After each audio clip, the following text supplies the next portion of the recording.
again, but it's very difficult, especially when the weather is funny. I don't know, it affects the network ethers. So if we're pausing and it's not good, let us know, and I'm gonna stop it, and I'll try to do the stream again later in the week. And I think sometimes when these things happen, there's a message in the universe, because I always try to teach without jeopardizing the sacredness of the practice. I try to share messages around, you know, African spirituality without revealing things that are not necessary for everyone to know, because all of us have a yearning to be spiritually connected and grounded, but not all of us are supposed to understand the sacredness of the practices of healing, because we're not all called into that practice. So even if some of us are called into the practice of healing, but very few of us are chosen to then be healers and facilitate healing for other people. So question number one, so Gogo, if I'm called and I have to be a Sangoma, does it mean I need to practice? Not necessarily, because sometimes you are called into becoming a healer because your family have lost their rituals and they've lost their footing and ways of connecting to the ancestors, that going through the spiritual journey of initiation reminds your people of who they are. It reminds your whole family of who they are and what they have left behind. And by you doing those things, you actually do connect and reconnect with your ancestors. And then these can be rituals that can then be used. So you can learn certain rituals, the Petlain, that can be actually rituals that can be used to help your family, even you, because the Petlain, one of the most important things you learn path. So you learn ukulmanetlos, you learn to understand the matlos. So it could be that you twasela loko pel, you utwasela to go and make well what is not well within yourself as a system, but also what is not well within your family system, and that could be it. So should I have iskodlo orindum? So every home has to have a shrine. Iskodlo orindumba is where people like us practice. Then because of issues of space that we have, we understand now how important land is to us as black people. We have igodlo as nomsamo futhi, meaning that's where we also phahla abangasekho ekhaya. So you have to have that whether you're going to practice or not.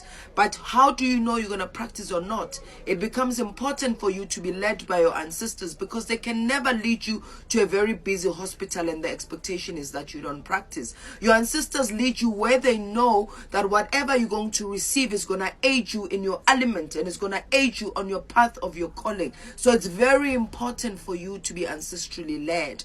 Where I said earlier on, before we cut off, the significance of dreams, there's the spirit speaking through to you through your dreams. So if you're not a dreamer yet and you are told you have a calling, it means the time to initiate has not come yet. Because abangaseko namadlozi, they speak to us through dreams. So you need to get messages, you need to get signs, you need to get symbols that are from them, that speak to the journey in which they have called you to embark on. Because they have called you, they're the ones who have to lead you. I, as a Sangoma, I am an intermediary between you and your people. So when you come to me seeking help, I cannot say to you, it is time to initiate. I can say your time has come. My role and my responsibility is to open up the connection you should be having with your ancestors. If I, as a Sangoma, fail in doing so, does not mean that I'm not good at what I'm doing. It could be what I use and what I have is not the things that your people are needing, cannot enable you to connect and create alignment with your ancestors. So if that's the case, you cannot then take this journey with me to the next level and initiate with me. Because to be your initiator, it means that I have somewhat had a hand in aligning you with your ancestors. There is some agreement that has happened. Even though I might have helped you, it does not necessarily mean that I'm going to be your initiator. This journey is complex. This journey is difficult. Many of us understand it from different perspectives and different points of views, because it's all through our own experiences that we can then tell, teach, and understand what to offer and gift to people. So it is important for the ones who are gifted to be very discerning on the journey. And discernment is not just an emotional thing. It is a deeper feeling without you understanding why, but there's a strong sense of things. So when you are seeking services from somebody else, I've posted streams on what to do to be discerning. So it is very important for you to know that when you're coming to a healer, they're helping open the gateway. They're helping open the pathway to you and your ancestors, so they can speak to you.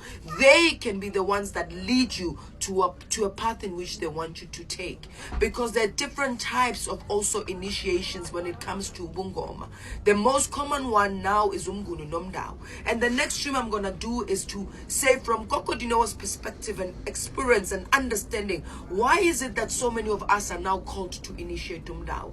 Very simple, in a short sentence, I believe Umdao is asking us to go back to our Africanness, go back to our interconnectedness as a black race. It's now starting to move us away from our own individual tribes, because as Africans we are not really tribalistic. That came with the configuration of colonization and apartheid.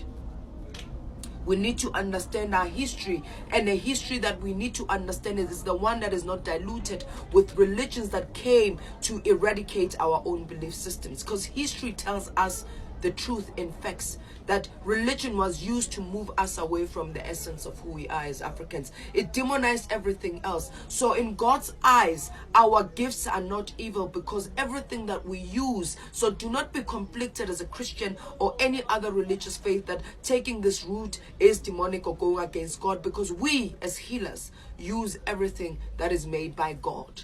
When in Genesis says everything that I have created utilizes for your health, well-being, we are actually at the optimum of that very essence of God's teaching, because we use medicinal plants, we use water, we use mountains, we use everything that God has created to facilitate healing. We invite the powers that be, including God thyself, to intervene as we facilitate healing. So how can we, as the people who use the essences of God, then be ungodly? We then become ungodly when we start moving towards what God has not called us to do, when we start doing things against people's wills and imposing our ways instead of opening ways and saying, you have a choice.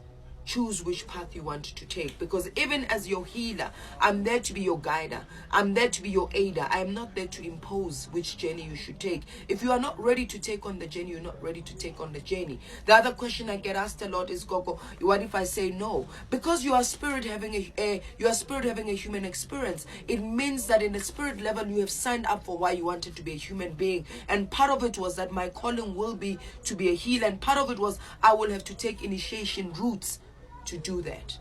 So if you're denying that, it means you are not in alignment with yourself. So your ancestors don't punish you. They're there to remind you why you are here.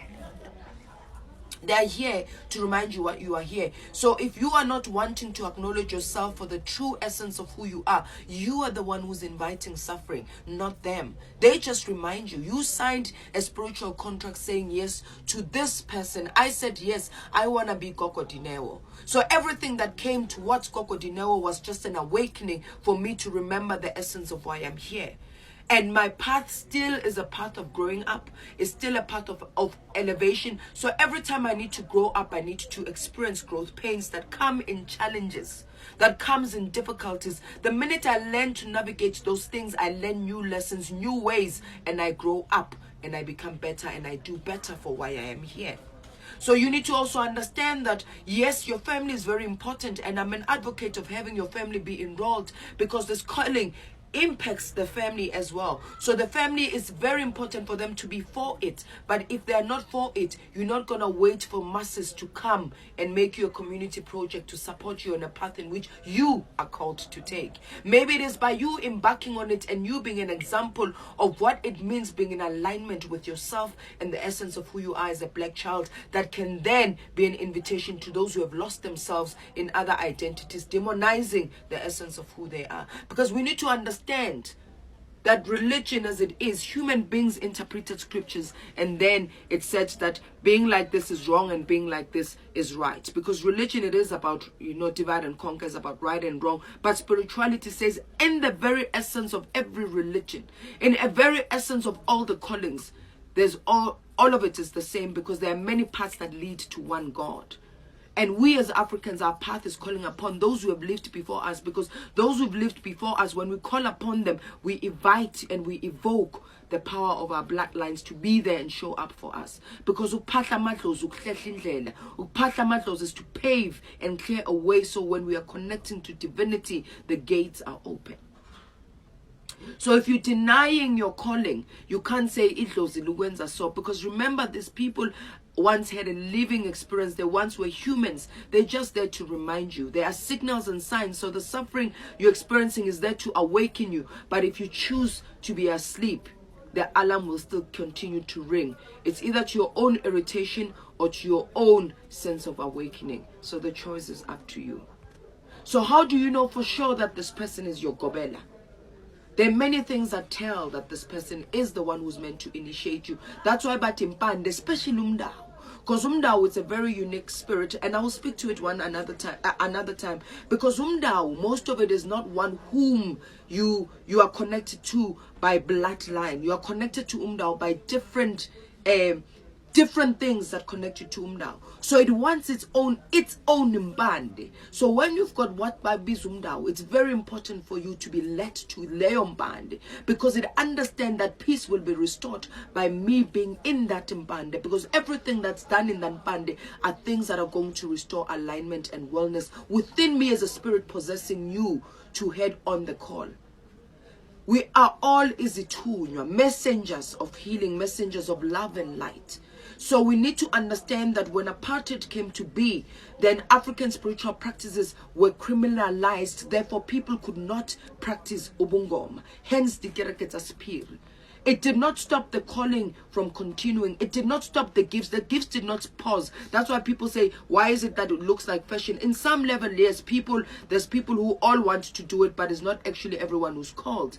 But the gift had to find its home, and it found its home in church. It found its home as a prophet. But it's all the very same thing, because nenyanga is 70 samans, non-profit to 70 samans. Iswasho, which are mineral salts, part of it comes from the earth. Similarly, so does muti come from the earth. So by doing his prophet, is honoring the one who used the gifts of healing from their ancestors through church. By honoring Ngaka, it's using the one who used it by honor. You are always in honor. So you will be given multiple gifts, but they're not supposed to be in contradictions. Human beings want to see differences too much versus seeing synergies. And it's one tree. Gifts are from the one source, from God. And they manifest in different branches. So you need to understand, Guti, there is no contradiction. A contradiction is what humans see with their limited viewpoint. In spirituality, all of it, all these gifts are connected. I hope with this short stream I've shed some light when it comes to the calling. My cameraman is saying that my time is up. But maybe I'll do part 2. And part 2, I'll do a series of the calling, and I'll speak on the next stream about signs that you need to see. But I don't want to share and overshare, because it's going to jeopardize those of you who are listening to me who are called. Sometimes you need to be able to cultivate the power within and start to trust you, because you're going to need that moya pehlweni. Otherwise, usabose pehlweni is still doubting. Because I know some of you are tuning into my streams and nise pehlweni. Angeko connected to multiple networks. One of it must die, and you're going to get confused and get conflicted. And you'll never really listen to those who have called you towards the path of greatness. Because at the end of it, it is a path of greatness, but it's not paved with golds. You have to dig the gold for yourself. Stay tuned. Till next time. Love and lights, beloved. So the network didn't fail us. Maybe. Did you save it? No. Oh, end. To end now.